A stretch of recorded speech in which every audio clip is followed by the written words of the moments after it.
حاسدین اور نیگیٹو سوچ رکھنے والوں کی مثال ایسے ہے جیسے انسان ہوا خارج کرتا ہے، پہلے اپنا ناک سونگھتا ہے۔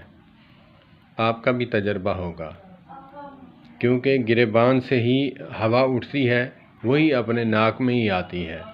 تو اسی لیے محفل کو خراب نہیں کرنا چاہیے، محفل سے اٹھ جانا چاہیے، ہوا خارج باہر جا کر کرنی چاہیے، لوگوں کو بھی بدمزہ نہ کریں اور اپنے کپڑے بھی جھاڑ لیں، تاکہ جو ہے لوگوں کے سامنے تو نہیں جھاڑ سکتے، اسی لیے حاسدین جو ہے اپنا خون جلانے کے اور کچھ نہیں کرتے، اور نیگیٹو سوچ رکھنے والے اپنا ہی کچھ بگاڑتے ہیں، اپنا ہی من پلید کرتے ہیں، اپنا ہی دماغ، اپنی ہی سوچ پلید کرتے ہیں، کسی کا کچھ نہیں بگاڑتے۔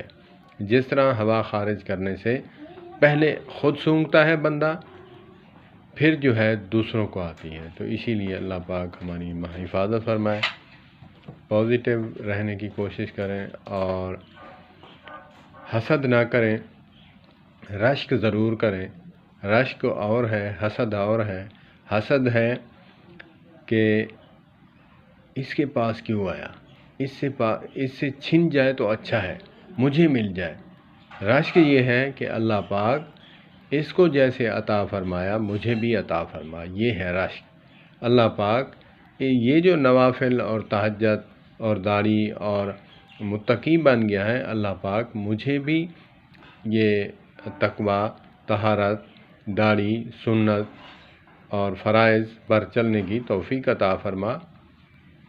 حسد اور ہوس، حسد اور رشک جو ہے اسلام نے کہا ہے، اس کی کرنے کی اجازت ہے۔ حسد سے ممانعت ہے، حاسد کو جنت کی ہوا بھی نہیں لگے گی۔ اللہ پاک حاسدین سے بچائے اور ہمیں حسد کرنے والوں میں نہ بنائے۔ اللہ پاک ہمیں جو ہے غیر المغضوب علیہم ولا الضالین آمین۔ اللہ پاک جن پر غضب کیا گیا ہوا ہے، اللہ پاک ان میں سے نہ کرے۔ صراط الذین انعمت علیہم غیر المغضوب علیہم ولا الضالین، اللہ پاک ان میں کرے